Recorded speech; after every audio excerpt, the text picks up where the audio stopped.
Man yahdihillahu fala mudilla lahu wa man yudlil fala hadiya lahu.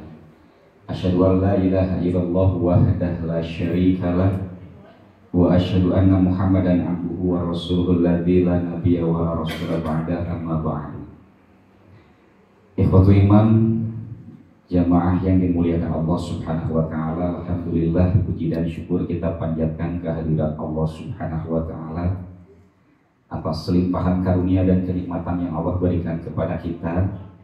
Pada malam hari ini kita dapat bermuajahah, berkumpul dalam majelis ilmu yang tentu kita berharap mudah-mudahan setiap amal ibadah yang kita laksanakan bernilai pahala di hadapan Allah Subhanahu wa taala, serta mampu menggugurkan atas dosa-dosa yang kita lakukan. Salawat serta salam semoga tetap tercurah limpahkan kepada junjungan alam Nabi Muhammad SAW, juga tentu saja kepada para keluarganya, para sahabatnya, para tabi'in, tabi'in, dan tentu saja kepada kita yang senantiasa menjaga terhadap sunnah-sunnahnya. Alhamdulillah senang sekali bisa berjumpa dengan hadirin sekalian dalam keadaan mudah-mudahan sehat walafiat. Sok sanaos kita salares nama Pak nembe ngawitan deui ngalalanya aktivitas qadarullah sami wa kamalima abdi nabru di bumi. Biasa cuaca pangintennya hari masih kena karaos. Alhamdulillah, mudah-mudahan dengan wasilah perjumpaan kita kali ini bisa menjadi wasilah kesehatan, keberkahan, dan tentu saja rahmat dari Allah Subhanahu wa taala. Insya Allah tema yang akan dibahas pada kesempatan malam hari ini adalah berkaitan dengan menjaga sunnah Rasulullah SAW. Sebagaimana yang kita ketahui dan kita yakini bahwa Islam itu memiliki sumber hukum Islam, dan di antara sumber hukum Islam itu adalah Al-Quran dan juga As-Sunnah. Sebagaimana yang Rasulullah SAW sabdakan dalam hadisnya, taraktu fikum amroin, aku meninggalkan dua perkara, lan tadil abadan, tidak akan pernah tersesat selamanya, iltamassatum bihima, ketika kalian berpegang teguh pada dua perkara ini. Apa dua perkara yang dimaksud? Yaitu kitabullah wa sunnatun nabi sallallahu alaihi wasallam. Yang pertama adalah kitabullah berupa Al-Quran, dan yang kedua adalah sunnah Nabi Shallallahu Alaihi Wasallam. Jaminan Rasulullah lan tadilu abadan, tidak akan pernah tersesat selamanya. Bahkan dalam bahasa Arab, kalimat lam dan nun itu menunjukkan tidak, tapi berarti selamanya. Karena nanti ada yang artinya tidak, tapi tidak berarti selamanya. Contoh ketika menggunakan kalimat lam, huruf lam dan juga mim. Lam itu artinya tidak, tapi artinya sementara, maka bisa diartikan belum begitu. Tapi kalau kalimatnya lam dan nun, maka artinya abadan, selamanya. Maka dalam Quran surat Al-Baqarah misalnya ketika Allah menjelaskan walan tarto ankal yahudu walan nasoro hatta tattabi'a millatahu, dan tidak akan ridho siapa orang-orang Yahudi dan Nasrani sampai mereka melihat engkau mengikuti agama mereka. Kalimatnya menggunakan lam dan nun, maka artinya selamanya. Maka tidak akan pernah ridho selamanya orang-orang Yahudi dan Nasrani kepada kalian sampai kalian mengikuti ajaran mereka. Maka jangan heran jika kemudian sampai nanti hari kiamat begitu, orang-orang Yahudi, orang-orang Israel itu tidak akan pernah ridho terhadap Palestina, terhadap kita. Kenapa? Karena sudah dijanjikan oleh Allah Subhanahu wa taala menggunakan kalimat lam. Maka dalam hadis ini disebutkan lan tadilu abadan, tidak akan pernah tersesat selamanya. Yang pertama adalah Al-Quran, yang kedua adalah sunnah Nabi Sallallahu Alaihi Wasallam. Nah, kita fokus kepada sunnah Nabi Sallallahu Alaihi Wasallam. Kenapa kita harus menjaga sunnah Rasulullah Sallallahu Alaihi Wasallam? Yang pertama tentu saja itu merupakan perintah Allah Subhanahu wa taala.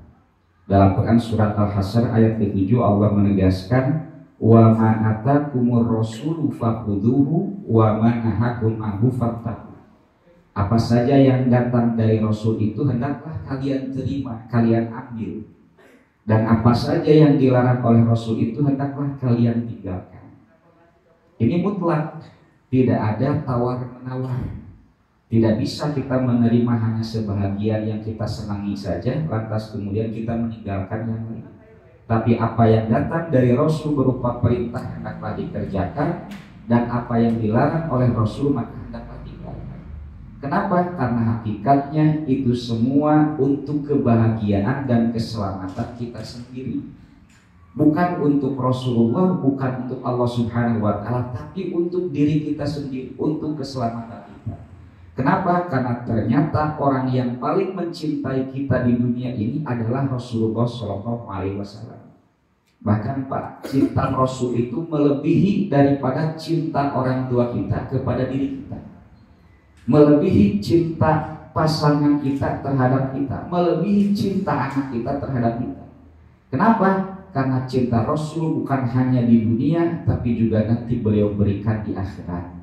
Kita tahu bagaimana ketika Rasulullah hendak wafat, kalimat yang terakhir yang terucap dari lisan beliau itu apa? Ummati, ummati.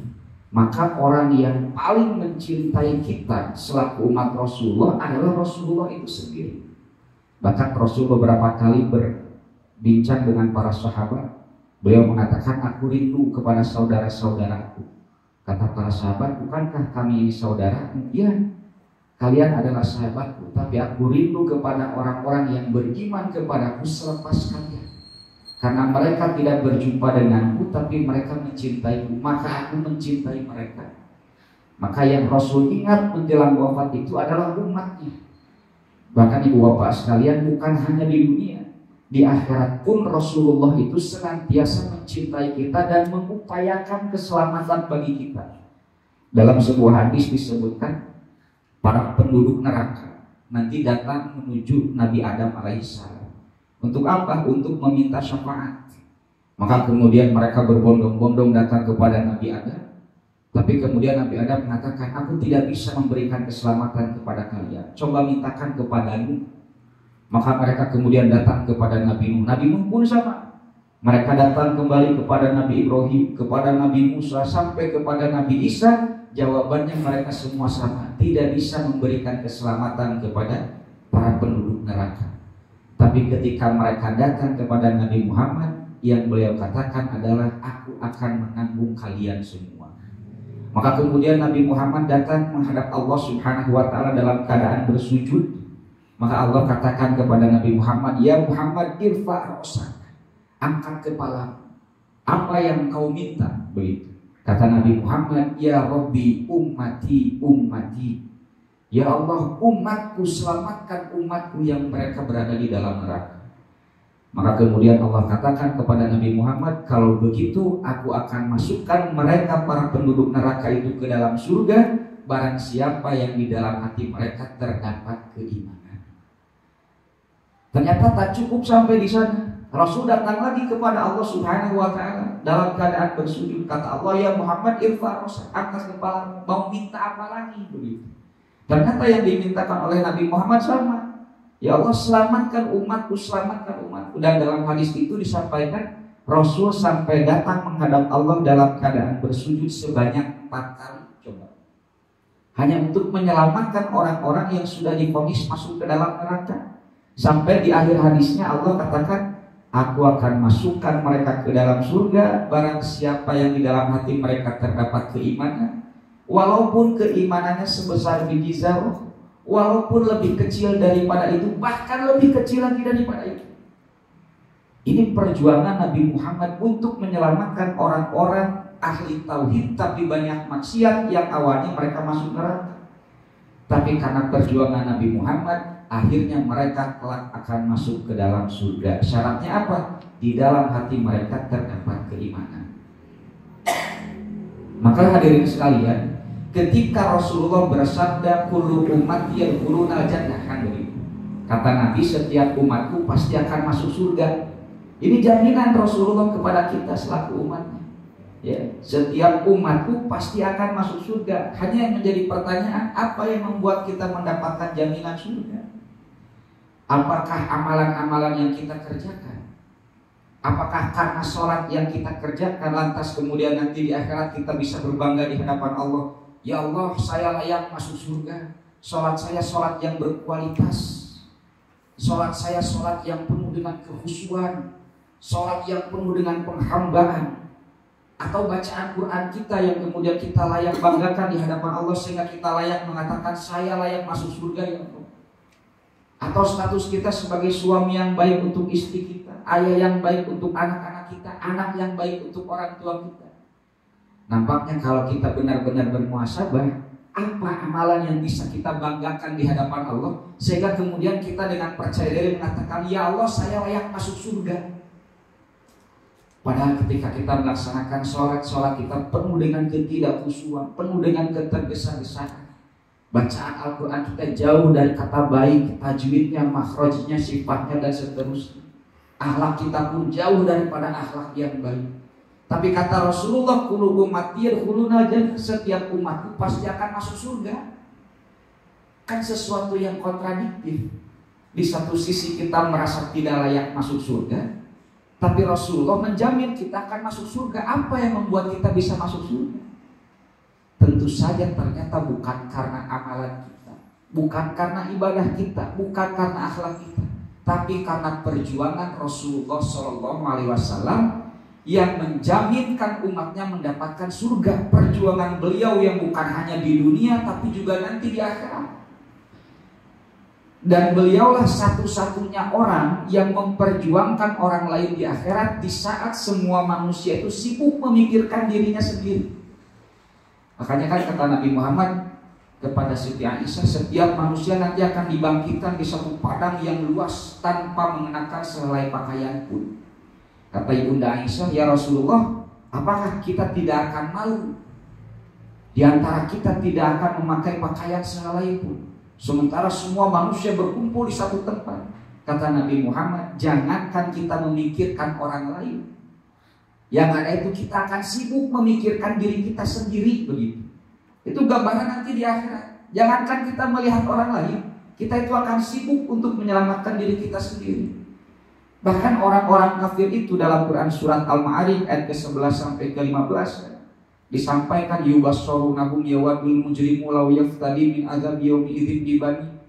Mereka saling memandang satu dengan yang lain, bagaimana caranya bisa terhindar dari azab Allah.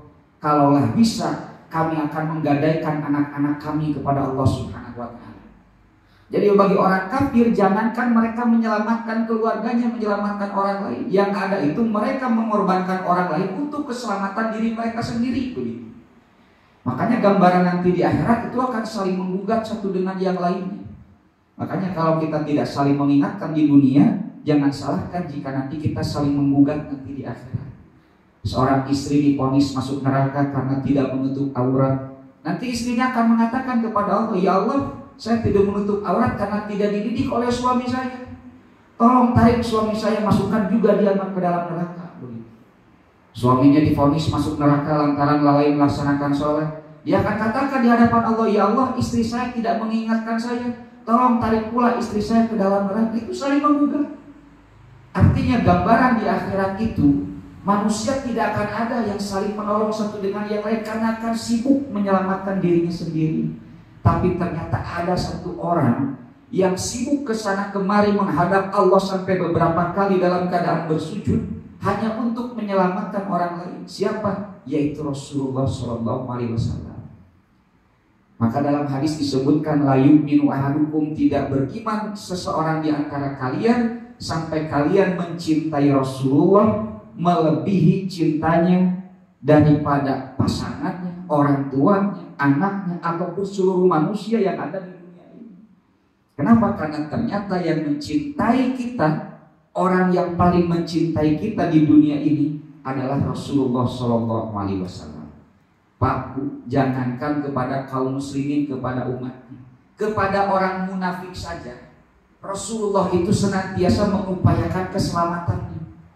Ada seorang munafik, Abdullah bin Ubay bin Salul. Dia adalah orang yang memfitnah Bunda Aisyah dalam kejadian hadisul ifki. Ketika Aisyah tertinggal dalam satu peperangan, kemudian ditemukan oleh sahabat Safwan. Kemudian Safwan dan Aisyah mengejar Rasulullah dan rombongannya, sampai kemudian munafik ini mengatakan, coba lihat Aisyah dengan Safwan, mereka berdua-duaan di saat orang lain berkumpul. Maka terdengarlah kemudian kabar miring tersebut kepada Rasulullah, sampai Aisyah dicuekan oleh Rasulullah selama 40 hari. Dan dunia terasa sempit bagi Aisyah pada saat itu, sebelum kemudian diturunkan Al-Quran surat An-Nur yang membersihkan nama ibunda Aisyah. Ya, siapa ini orang munafik? Satu saat orang munafik ini meninggal. Anaknya datang kepada Rasulullah, ya Rasulullah, bolehkah aku meminta pakaianmu untuk aku gunakan sebagai kain kafan untuk ayahku? Coba, seorang munafik meninggal, anaknya datang minta pakaian Rasulullah untuk dijadikan kain kafan. Ya, padahal munafik ini sudah memfitnah istrinya Rasulullah, tapi oleh Rasulullah diberikan. Ternyata tak cukup sampai di sana, datang lagi anaknya, ya Allah, bolehkah engkau menyolatkan ayahku? Kalau Rasulullah langsung disolatkan. Padahal orang munafik. Artinya Rasulullah itu benar-benar menyayangi umatnya. Ya, kita tahu bagaimana kisah Rasulullah ke Taif. Orang-orang Taif sudah melempar Rasulullah sampai berdarah, dikatakan sebagai orang gila, sebagai penyihir. Ya. Dan jangan tanya sahabat posisinya pada saat itu marah atau tidak. Jangankan sahabat, malaikat saja marah. Malaikat itu tak punya kepentingan kepada manusia. Malaikat yang melihat Rasulullah di seperti itu kan saja marah. Ya. Ini malaikat marah. Sampai campur tangan malaikat menawarkan diri, Muhammad mau dibalas? Tidak. Kalau mau mudah saja aku binasakan mereka, aku lempar mereka dengan gunung. Malaikat saja marah. Tapi apa jawaban Rasulullah? Jangan. Justru Rasulullah malah memintakan hidayah kepada Allah untuk orang-orang Taif yang sudah menzolimi. Artinya pantas jika kemudian dalam Quran surat At-Taubah ditegaskan, laqad ja'akum rasulun min anfusikum azizun 'alaihi ma anittum harisun 'alaikum bil mu'minina raufur rahim. Sungguh telah datang seorang rasul di antara kalian yang memiliki karakter azizun 'alaihi ma anittum. Yang rasul itu lemah, aziz ya. Azaza itu artinya lemah. Makanya mukjizat itu sesuatu yang melemahkan. Siapa yang dilemahkan oleh mukjizat? Yaitu orang-orang yang tidak percaya terhadap kerasulan. Mukjizat dari kata ajaza. Azizun alaihi ma'anitu. Rasul itu lemah melihat umatnya menderita. Ya. Harisun hirsun sangat menginginkan mereka mendapatkan kasih sayang dari Allah Subhanahu wa ta'ala. Nah, maka kenapa kita harus menjaga dan menerima setiap sunnah Rasulullah SAW? Perintahnya kita laksanakan, larangannya kita tinggalkan, karena untuk kebaikan diri kita sendiri. Sebab orang yang paling mencintai, yang paling sayang terhadap kita adalah Rasulullah SAW. Tadi saya katakan, bahkan cinta Rasul itu melebihi cinta orang tua kepada anaknya. Pertanyaan bapak yang sudah punya anak, pernah tidak terbersit dalam pikiran satu kali saja ingin mencelakakan anak, ingin mencelakakan cucu? Sekali saja terbersit gitu. Nyelakain budak gitu. Ya. Sebagai orang tua, saya kira tidak mungkin, tidak akan pernah kita terbersit sekalipun ingin mencelakakan anak tercinta kita. Rasulullah lebih cinta kepada umatnya daripada orang tua kepada anak.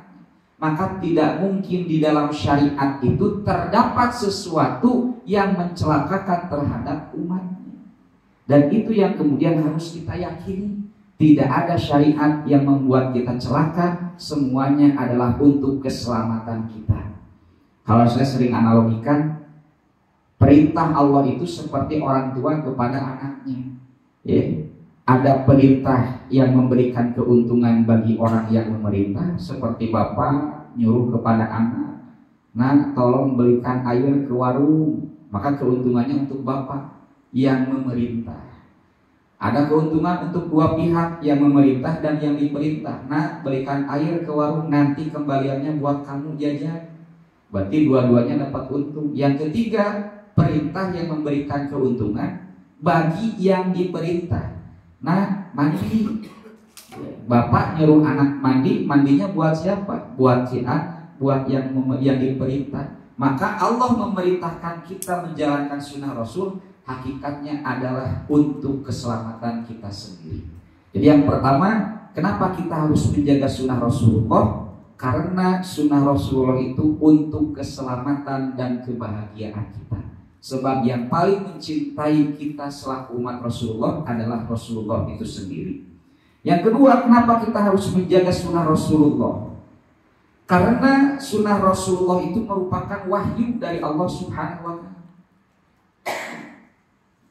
Disebutkan dalam Quran surat An-Najm ayat ketiga sampai keempat, wa ma yantiqu anil hawa in huwa illa wahyu yuha. Dan tidaklah Muhammad itu berucap anil hawa karena dasar hawa nafsunya. In huwa illa wahyu yuha, melainkan apa yang terucap itu merupakan wahyu dari Allah Subhanahu wa Ta'ala. Jadi Nabi Muhammad itu tidak berinisiatif terhadap syariat yang dibawanya. Bukan hasil pemikiran beliau, tapi merupakan wahyu dari Allah Subhanahu wa Ta'ala. Sebab pernah Rasulullah berinisiatif menentukan sesuatu yang tidak ditentukan oleh Allah, dan pada akhirnya Allah menegurnya. Ini salah satunya terdapat dalam Quran surat At-Tahrim ayat yang pertama. Ya Nabi, lima tuharrimu ma'ahalallahu laka. Wahai Nabi, kenapa engkau mengharamkan apa yang aku halalkan? Jadi kita tahu bahwa asbabun nuzul atau sebab turunnya ayat ini adalah ketika Nabi mengharamkan madu, yang mana Nabi itu pernah pergi ke salah satu istrinya, kemudian disuguhi madu terbaik. Jantan maduna teh seungitna seungit bisa, amisna kareu gitu. Sampai selepas Nabi minum madu tersebut masih tercium semerbak wanginya gitu. Nah, kemudian Nabi pulang ke salah satu istrinya yaitu Hafsah. Maka kemudian Hafsah mengatakan, mun urang kieu, Nabi geus nuang naon meni bararau kieu cenah. Meni bararau kieu. Padahal Nabi baru saja minum madu terbaik itu. Nah, Nabi tahu. Ya, ini Nabi langsung surti begitu. Oh, iya berarti cemburu gitu. Tadi jelaskan tuh Nabi mau bau cuma air karek muang madu begitu kan, kan gitu. Kadang orang mah teu surti gitu. Kadang ngerti tapi teu surti. Tah Nabi mah ngartinya surti, tidak menjelaskan. Langsung tahu ini cemburu begitu. Ya, maka Nabi katakan, kalau begitu aku akan mengharamkan madu untukku. Ditegur oleh Allah Subhanahu wa Ta'ala. Kenapa engkau mengharamkan sesuatu yang aku halalkan? Karena madu itu adalah sesuatu yang dihalalkan. Tapi karena istrinya tidak suka, Nabi mengharamkannya. Oleh Allah ditegur. Coba. Tapi masalah madu, lain masalah sholat. Artinya Nabi berinisiatif terhadap masalah muamalah, masalah madu saja. Ketika bertentangan dengan aturan Allah, oleh Allah ditegur. Mata kade Pak, masalah madu mah bahaya. Mau dicana kabumi gitu. Ya, masalah madu gitu. Nabi wae ditegur ku Allah begitu. Apalagi masalah ibadah. Nah, ini menunjukkan bahwa apa yang keluar dari Rasul itu bukan atas dasar pemikirannya, tapi merupakan wahyu dari Allah Subhanahu wa Ta'ala. Apalagi kalau kita melihat dalam Quran surat Al-Haqqah ayat ke-44 sampai 47. Walau taqawwala alaina ba'dal aqawil. Sekiranya dia Muhammad mengada-adakan sebahagian saja perkataannya atas nama kami. Ini ancaman Pak. Ancaman Allah kepada Nabi Muhammad. Jadi kata Allah, andai kata engkau Muhammad menambah sedikit saja perkataanmu atas nama kami, aku Nabi tadi tambihan saya gitu. Syariat Allah. Apa ancamannya? La akhadna minhu bil yamin. Pasti kami akan pegang tangan kananmu. Tsumma laqata'na min khulwatin. Kemudian kami putus urat nabimu. Fama minkum min ahadin anhu hadis. Dan tidak ada seorang pun yang bisa melepaskan dari azab pedih tersebut. Nabi Muhammad itu seorang Rasul. Dan Rasul itu adalah orang yang paling otoritatif di dalam menjelaskan Islam. Jika namanya pantas lamun Nabi Muhammad mengatakan ini halal, ini haram, ini halal, ini haram. Kenapa? Karena seorang Rasul. Tidak ada lagi orang yang berhak menjelaskan Islam kecuali Nabi Muhammad. Beliau seorang utusan Allah. Tapi utusan Allah pun diancam oleh Allah Subhanahu wa taala. Walau taqawwala alaina ba'dal aqawi. Kalaulah engkau menambah sedikit saja perkataanmu atas nama kami, la akhadna minhu bil yamin, tsumma laqata'na minhu al-watin. Ini ancamannya tidak sederhana. Ya. Kata Allah, niscaya kami benar-benar menyiksanya dengan penuh kekuatan. Kemudian kami benar-benar memotong urat nadinya. Fama minkum min ahadin anhu hadis. Dan tidak ada pun seorang yang bisa menyelamatkanmu dari azab pedih tersebut. Artinya jangan pernah bermain-main dengan syariat. Dan mengambil syariat mah bukan mana suka, bukan menurut yang kita baik dan benar, tapi menurut Allah dan Rasulnya. Sok ayeuna salat 4 rakaat sareng 2 rakaat pahalana langkung seueur mana? 4 jeung 2 langkung seueur mana, Pak? 4 susaha son akal urang gitu kan. Hari salat subuh 4 rakaat mah pahalana teu double, nu aya ge lapur pahalana kan gitu. Ya. Artinya apa? Yang namanya syariat itu sekali lagi ukurannya bukan akal, tapi ukurannya adalah dalil. Karena kan pernah dijelaskan kalau dalam masalah ibadah itu cari dalil yang memerintahkan. Al aslu fil ibadati al-butlanu hatta yaqumu dalilul ala amri. Kenapa kita sholat subuh 2 rakaat? Karena dalilnya 2 rakaat. Kenapa kita sholat subuh tidak 10 rakaat? Ayo sholat subuh 10 rakaat dicarekan. Nah sholat subuh 10 rakaat, jeung nu sholat 10 rakaat. Mana dalil nu ngalarangna? Ada tuh Pak larangan 10 rakaat sholat subuh? Tidak ada. Tidak ada dalil yang melarang sholat subuh 10 rakaat. Berarti boleh dong 10 rakaat sholat subuh? Ya. Kan tidak ada dalil yang melarangnya. Nah pertanyaannya bukan ada dalil yang melarang atau tidak. Ayat itu marentahkeun gitu. Dina masalah ibadah gitu. Tapi kalau masalah muamalah, cari dalil yang melarangnya. Ya cai teh pertanyaan cai teh halal. Halal Pak cai teh. Mana dalil halal? Aya teu dina Al-Qur'an cai teh halal. Dina hadis cai teh halal teh aya dalil cai teh halal. Berarti halal atunya. Nah, bukan tidak ada yang menghalalkan, tapi karena tidak ada yang mengharamkan berarti halal gitu. Kalau muamalah karena tidak ada yang melarang berarti boleh. Tapi kalau masalah ibadah harus cari dalil yang memerintahkan. Kalau tidak ada yang diperintahkan berarti al-batlu batal, tidak boleh untuk dilaksanakan begitu. Nah maka inilah yang menjadi ketentuan dari sunnah Rasulullah SAW. Kenapa? Karena wa ma yantiqu anil hawa in huwa illa wahyu. Rasul tidak berhak bahkan untuk memodifikasi, menambah, mengurangi terhadap syariat yang telah Allah tetapkan. Maka dalam Quran surat Yunus ayat ke-15 disebutkan, Qul ma yakunu li an ubaddilahu min tilqa'i nafsi. Katakanlah Muhammad, tidaklah pantas bagiku menggantinya atas kemauanku sendiri. In attabi'u ila ma yuha ilayya. Aku tidak mengikuti kecuali apa yang diwahyukan kepadaku. Inni akhafu in asaitu rabbi azab yaumin azim. Sesungguhnya aku takut akan azab hari yang dahsyat jika mendurhakai Tuhanku. Jadi Rasulullah pun takut jika mendurhakai Tuhannya, yaitu Allah Subhanahu wa taala, dikarenakan an ubaddila, mengganti syariat Allah Subhanahu wa taala. Maka yang kedua, kenapa kita harus menjalankan sunnah Rasul? Karena sunnah Rasul itu merupakan wahyu dari Allah Subhanahu wa taala. Ya. Kemudian yang ketiga, kenapa kita harus menjaga sunnah Rasulullah? Sebab menjaga sunnah Rasulullah itu merupakan bukti cinta kita kepada Allah Subhanahu wa taala. Bukti cinta kita kepada Allah Subhanahu wa taala. Di dalam Quran surat Ali Imran ayat ke-31 Allah Subhanahu wa taala berfirman, Qul in kuntum tuhibbunallaha fattabi'uni yuhibbukumullahu wa yaghfir lakum dzunubakum wallahu ghafurur rahim. Katakanlah Muhammad, jika kamu mencintai Allah, maka fattabi'uni, ikutilah aku. Maksudnya ikuti Rasulullah Shallallahu Alaihi Wasallam. Maka Allah akan mencintai kalian dan mengampuni dosa-dosa kalian.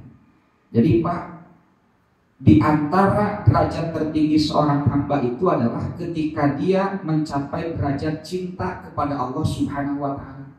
Dan inilah yang dilakukan oleh Rasulullah dalam setiap ibadah. Jadi ibadah Rasul itu dasarnya sudah cinta, bukan lagi mengharap surga atau karena takut neraka. Maka ketika Rasulullah melaksanakan sholat malam, ditemukan oleh Aisyah, kemudian beliau mendapati kaki Rasulullah sampai bengkak-bengkak saking lamanya melaksanakan sholat. Satu rakaat Rasul itu yang dibaca adalah Al-Baqarah, kemudian An-Nisa, kemudian Ali-Imran. Coba bayangkan, Al-Baqarah, An-Nisa, Ali-Imran, 5 juz ya, sampai kakinya bengkak-bengkak. Kata Bunda Aisyah, wahai Rasulullah, kenapa engkau melaksanakan sholat seperti ini? Kata Rasulullah apa? Afala uhibbu an akuna abdan syakura. Apakah aku tidak boleh menjadi seorang hamba yang bersyukur kepada Allah? Artinya Rasul itu melaksanakan ibadah sudah karena cinta. Kata Aisyah, kan bukankah engkau telah dijamin masuk surga? Bukankah engkau telah dijauhkan dari neraka? Karena memang ibadah Rasul itu bukan lagi mengharap surga. Rasul itu ibadah bukan lagi karena takut neraka, tapi karena sudah cinta kepada Allah Subhanahu wa Ta'ala. Makanya kalau orang sudah mencintai pasti akan totalitas. Ya, Bapak cinta terhadap pekerjaan Bapak pasti akan totalitas. Tapi kalau tidak cinta pasti akan banyak mengeluh, banyak berkeluh kesah, ya, banyak tidak senangnya begitu. Nah, maka derajat tertinggi seorang hamba itu adalah ketika mencintai Allah Subhanahu wa Ta'ala.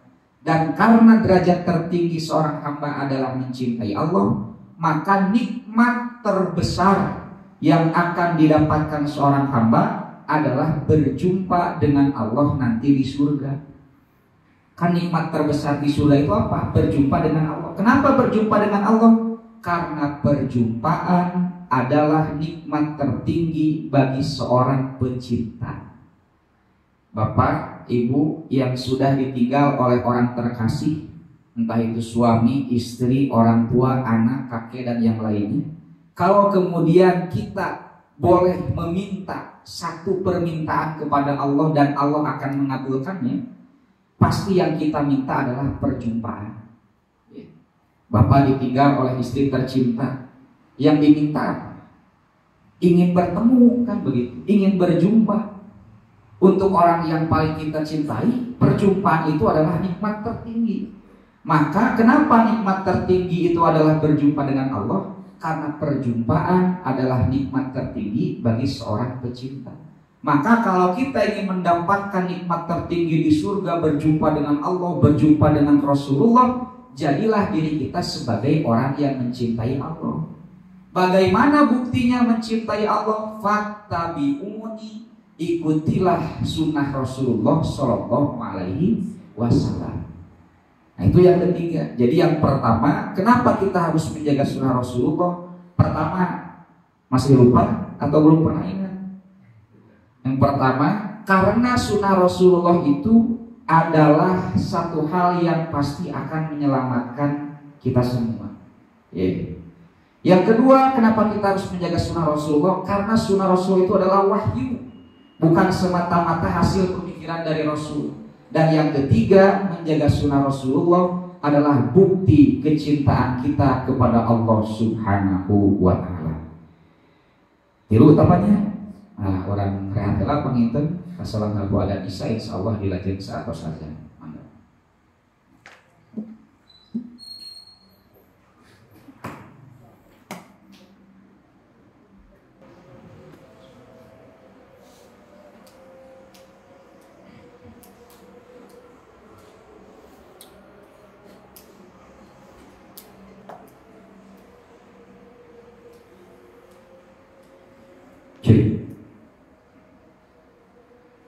Baik, kita lanjutkan hadirin sekalian.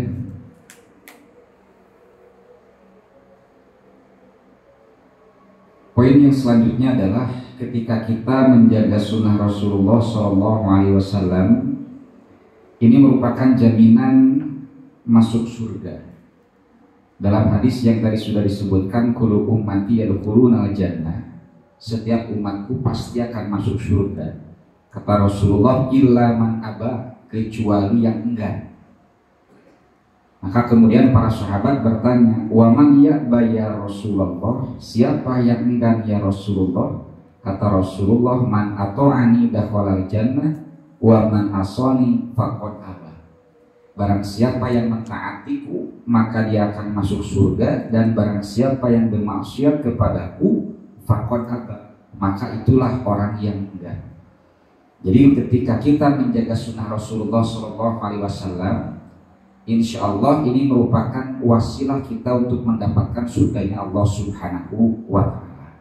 Dan masih banyak dalil-dalil yang menerangkan betapa kita harus menjaga sunnah Rasulullah SAW.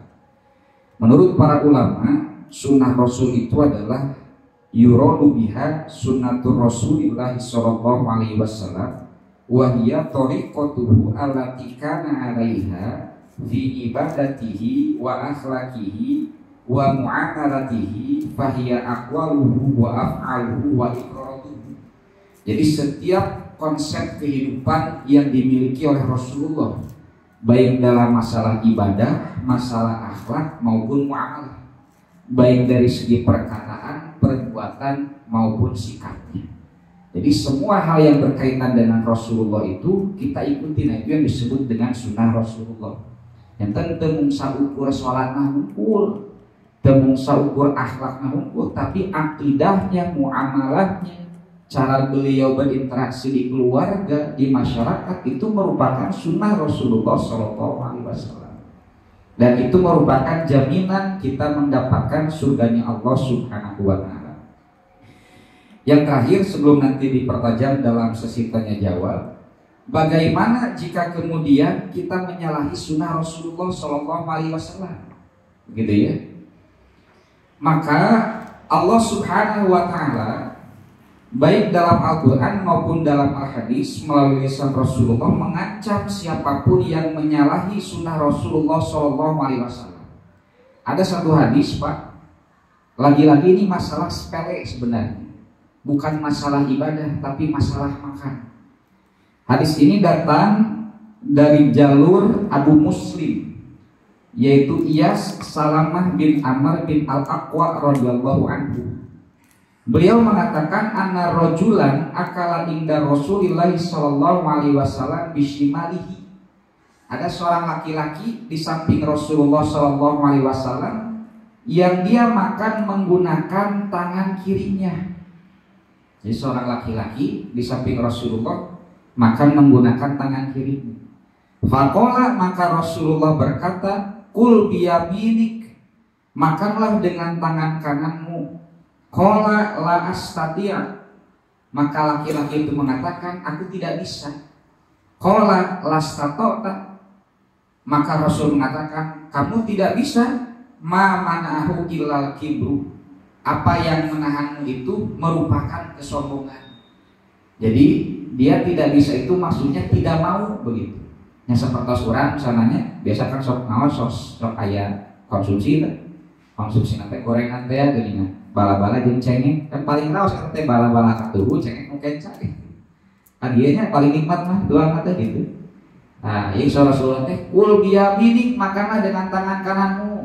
Bala-bala simpen heula gentos ku cengeng gitu we wayahna gitu. Tah si laki-laki mah alim mah cenah gitu, menuju raos gitu. Ya. Maka apa yang terjadi? Famarfa'a illa bihi, maka kemudian orang itu tidak bisa makan, tidak bisa memasukkan makanan ke dalam mulutnya untuk selamanya. Jadi orang mana kualat lah gitu. Ya. Jadi kata Rasulullah, kul biyaminik, makanlah dengan tangan kananmu. Lastati, aku tidak bisa, maksudnya dia tidak mau. Kata Rasulullah, yang menahanmu itu adalah kesombongan. Akhirnya dia tidak benar-benar bisa mengangkat tangannya, dimasukkan ke dalam mulutnya selama. Kata kualat gitu. Eta teh masalah tuannya. komodoi masalah hal-hal yang besar seperti ibadah ataupun akidah. Dan ini hadisnya riwayat Muslim, ya, hadis sahih, terdapat di dalam kitab Riyadhus Shalihin pula yang dijelaskan oleh Imam An-Nawawi. Artinya ketika kita melakukan pelanggaran terhadap syariat sunnah Rasulullah, maka bisa jadi itu mendatangkan malapetaka. Dan ini pula kemudian disebutkan dalam Quran surat An-Nur ayat ke-63. Falyahdharil ladzina yukhalifuna an amrihi an tusibahum fitnah aw yusibahum azabun alim. Maka hendaklah orang-orang yang menyalahi perintah Rasulullah takut akan mendapatkan fitnah, mendapatkan ujian, mendapatkan cobaan. Ya, aw yusibahum azabun alim, atau dia akan mendapatkan azab yang pedih. Ini janji Allah.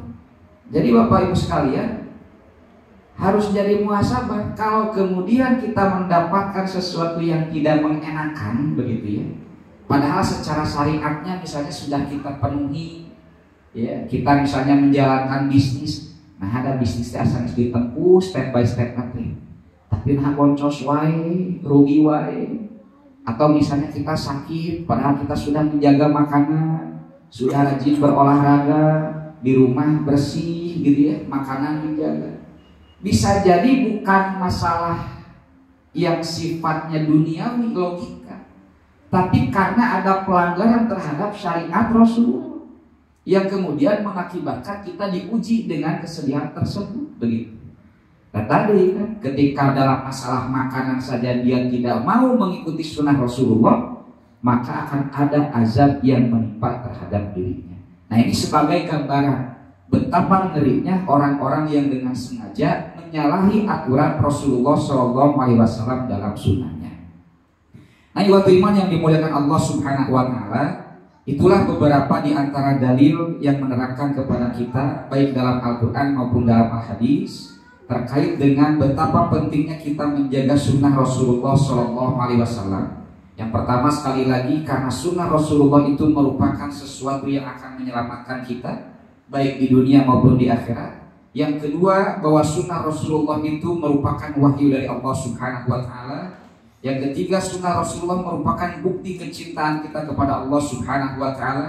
Kemudian sunnah Rasulullah akan mendatangkan surga bagi orang-orang yang menjaganya. Dan yang keempat azab dan juga malapetaka bagi orang-orang yang dengan sengaja menyalahi terhadap sunnah Rasulullah SAW. Pada akhirnya kita berharap mudah-mudahan kita semua termasuk ke dalam orang-orang yang senantiasa menjaga sunnah Rasulullah, sehingga kelak nanti di akhirat Rasulullah benar-benar memanggil kita, mengaku kita sebagai umatnya yang akan masuk bersama-sama ke dalam golongannya, bersama masuk ke dalam surganya Allah Subhanahu Wa Taala. Ikhwatul iman yang dimuliakan Allah Subhanahu Wa Taala, barangkali itu yang dapat disampaikan sebagai pembuka. Maka masih ada waktu, barangkali ada yang mau ditanyakan, maka dihaturan.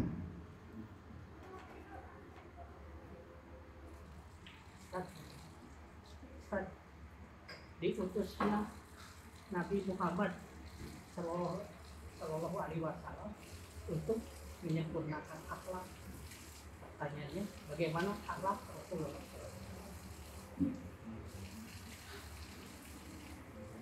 Baik, ada lagi Pak?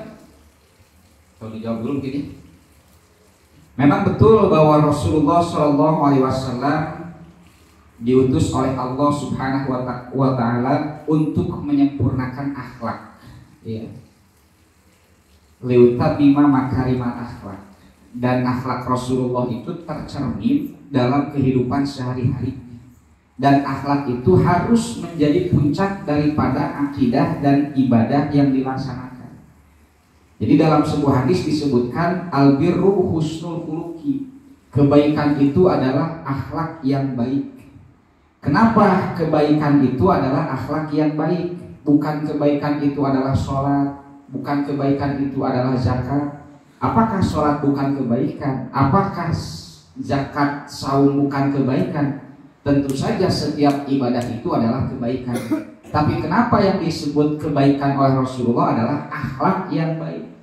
Karena para ulama menyebutkan maksud daripada albirru husnul khuluqi, kebaikan itu adalah akhlak yang baik, maksudnya adalah setiap kebaikan yang kita lakukan harus melahirkan akhlak yang baik.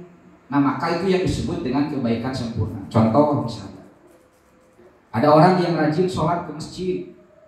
Apakah sholat itu kebaikan? Betul, kebaikan.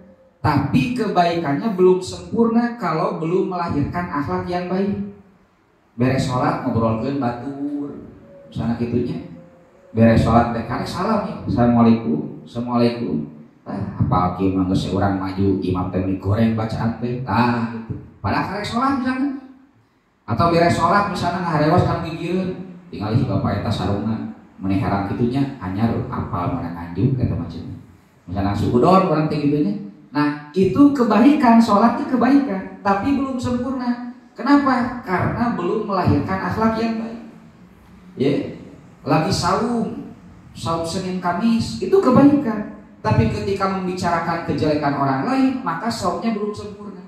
Maka menurut para ulama, kenapa kebaikan disebut akhlak yang baik? Karena akhlak ini merupakan puncak dari kebaikan-kebaikan yang dilakukan baik dalam masalah akidah maupun masalah ibadah. Begitu. Ya, sama seperti dalam hadis al-hajju arafah. Haji itu adalah arafah. Kan kita yakin dan kita tahu bahwa rukun haji itu bukan hanya wukuf di Arafah. Tapi kenapa oleh Rasulullah disebut haji itu adalah Arafah? Maksudnya puncak dari ibadah haji itu adalah wukuf di Arafah. Maka Rasulullah diutus untuk menyempurnakan akhlak itu, karena akhlak ini merupakan puncak daripada kebaikan-kebaikan yang lain. Artinya bukan hanya masalah akhlak, tapi masalah ibadah, masalah akidah kita tidak sama dengan Rasul pun tidak jadi masalah. Bukan seperti itu. Kan nanti ada orang yang mengatakan begini, gak apa-apa, gak sholat juga, yang penting kita baik sama tetangga, yang penting kita baik sama orang lain. Toh Rasul pun diutus untuk menyempurnakan akhlak. Akhlak yang baik itu akan lahir dari ibadah dan akidah yang baik. Begitu. Makanya ketika Rasul diutus menyempurnakan akhlak, maksudnya adalah menyempurnakan keseluruhan aspek kehidupan manusia, mulai dari akidahnya, mulai dari ibadahnya, mulai dari muamalahnya, sampai kepada akhlak sebagai puncaknya. Dan akhlak Rasul itu bisa dilihat dari keseluruhan kehidupannya. Tadi kan, min aqwalihi, baik dari ucapannya, wa af'alihi, dari perbuatan, wa iqraratihi, baik daripada sikap-sikap. Nah, itu adalah akhlak Rasulullah SAW. Dan setiap akhlak yang baik itulah akhlak Rasulullah SAW. Kita bisa melihat dalam Al-Quran, dalam Al-Hadis, bagaimana akhlak yang begitu luhur, yang begitu mulia, yang saya kira sangat sulit untuk kita ikuti. Tapi karena beliau itu merupakan manusia, maka wajib untuk kita ikuti sekemampuan kita. Begitu barangkali. Wallahu a'lam bishawab. Pada masa tadi ditanya Aisyah gimana akhlak Rasulullah? Aisyah akhlak Rasulullah itu Al-Quran. Maksudnya gimana ya? Akhlak Rasulullah Al-Quran. Iya. Ya, Al-Quran ini bukan hanya sebatas bacaan, tapi Al-Quran itu menjadi keseharian Rasulullah SAW. Contoh misalnya di dalam Al-Quran terdapat 4 perkataan, qaulan kaliman, qaulan lainan, begitu ya. Nah, Rasulullah itu mempraktekkan dalam kehidupannya. Jadi apa yang terdapat di dalam Al-Quran itu semuanya dipraktekkan oleh Rasulullah dalam kehidupannya. Makanya kalau kita ingin melihat akhlak Rasulullah, lihat Al-Quran. Ketika Al-Quran memerintahkan misalnya birrul walidain, maka Rasulullah adalah orang yang senantiasa birrul walidain. Ketika Al-Quran memerintahkan innamal mu'minuna ikhwah, ya, hanya saja seorang mukmin itu adalah bersaudara, maka Rasul mempraktekkan dalam kehidupannya. Jadi kalau kita ingin melihat akhlak Rasulullah itu, ya lihat Al-Quran. Setiap kebaikan yang ada di dalam Al-Quran itu pasti dikerjakan oleh Rasulullah, karena Rasulullah itu merupakan implementasi daripada Al-Quran. Begitu, maka betul bahwa Al-Quran itu merupakan akhlak Rasulullah SAW. Begitu dalam praktek kehidupan. Begitu barangkali. Wallahu a'lam bishawab. Mangga apa? Ayat deui. Mangga. Kalau kita mau menjalankan sunnah Rasulullah itu apakah harus disertai niat? Contoh, kalau saya kan biasa memang makan pakai tangan kanan. Ini kalau saya pakai niat memang mengikuti contoh Rasulullah. Ya, dan yang kedua, pahala orang yang menjalankan sunnah Rasulullah dengan niat sama yang tidak. Contoh misalnya kalau saya keluar masjid biasanya pakai kaki kanan gitu kan, tapi saya niat nih mau keluar masjid langkahnya menggunakan kaki kanan. Dan satu lagi ada orang yang dia nggak pakai niat, tapi dia memang terbiasa menggunakan kaki kanan. Biasa gitu. Apakah sama-sama pahala? Ya. Ya, yang membedakan satu amalan dengan amalan yang lain itu adalah niat. Begitu ya.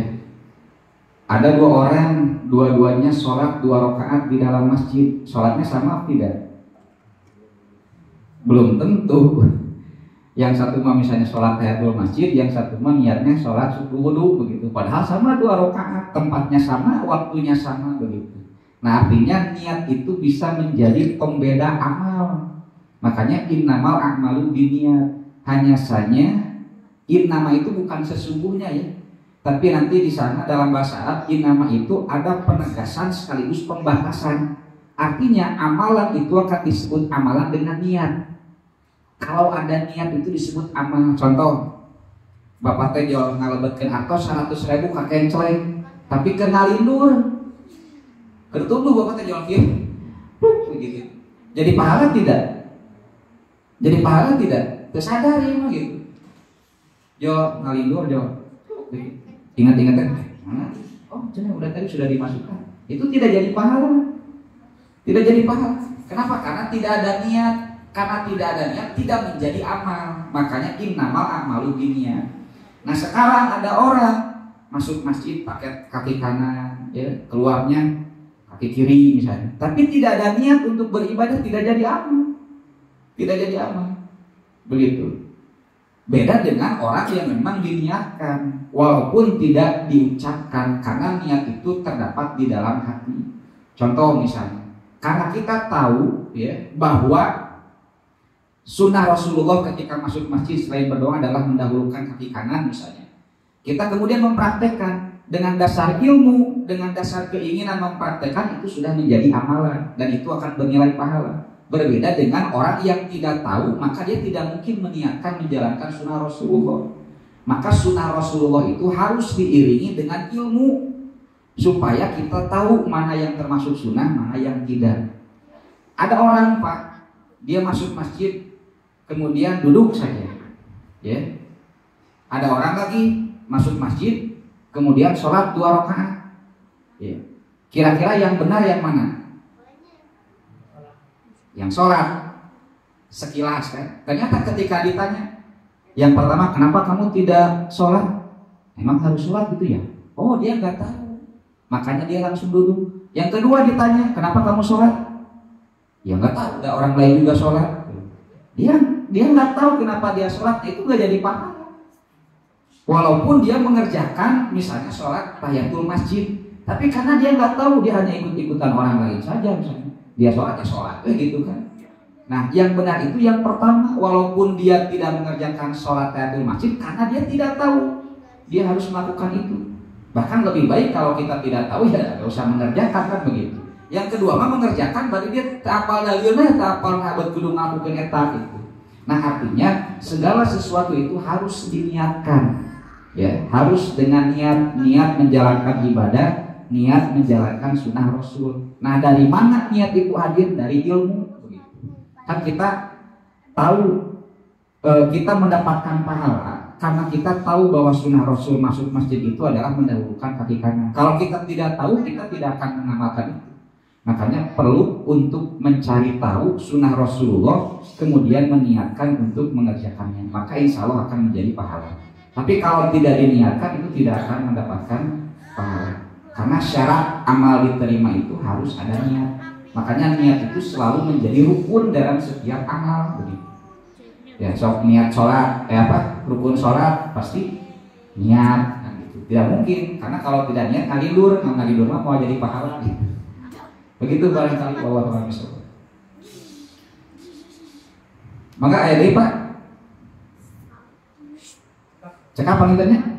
Baik, demikian barangkali yang dapat disampaikan. Mudah-mudahan apa yang disampaikan bermanfaat dan tentu saja banyak kekurangan, sehingga mudah-mudahan tidak puas untuk senantiasa terus mencari ilmu Allah Subhanahu wa Ta'ala. Tapi mudah-mudahan dengan sedikit yang telah dijelaskan dapat menjadi motivasi bagi kita untuk senantiasa lebih menjaga sunnah Rasulullah SAW, sehingga kita termasuk ke dalam umat beliau di akhir zaman nanti. Demikian yang dapat disampaikan. Kita tutup saja dengan doa. Rabbana atina fid dunya hasanah wa fil akhirati hasanah wa qina adzabannar. Aqulu qouli hadza wa astaghfirullah li wa lakum. Wassalamualaikum warahmatullahi wabarakatuh.